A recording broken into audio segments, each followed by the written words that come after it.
It is a building in Johnson City some say is an eyesore. The old General Mills building's been vacant for many years downtown, coming close to demolition at one point, but some have fought for its preservation. And now a company, Summers Taylor, whose headquarters has been in Elizabethton for decades, says it plans to move into the mill and preserve it. Allie Hines found out when this could happen and what Elizabethton leaders think about the loss to their city.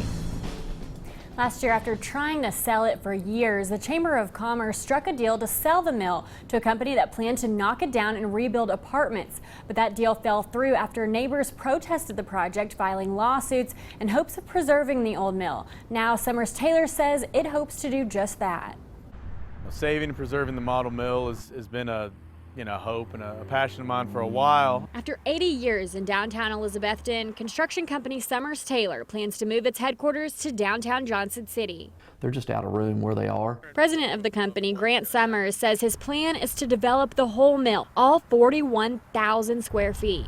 Our offices will likely be in this in the two-story section, and then we'll have all the rest of the mill to develop in a mixed-use fashion.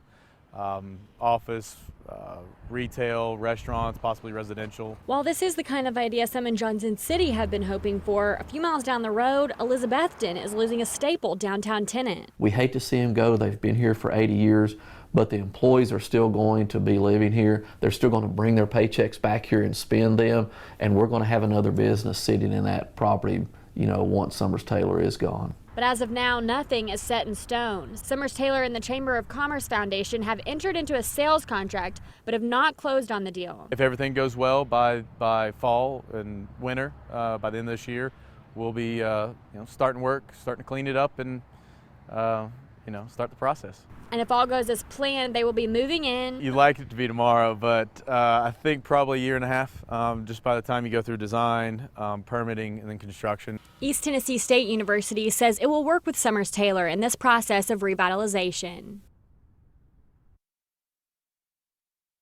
Washington County Economic Development Council says right now they are in a due diligence process with Summers Taylor. Miller says before closing on the building, Summers Taylor has to work through a number of different things to determine if they can pull off the redevelopment. And Miller says they should know more about what it will take to redevelop that property by the fall.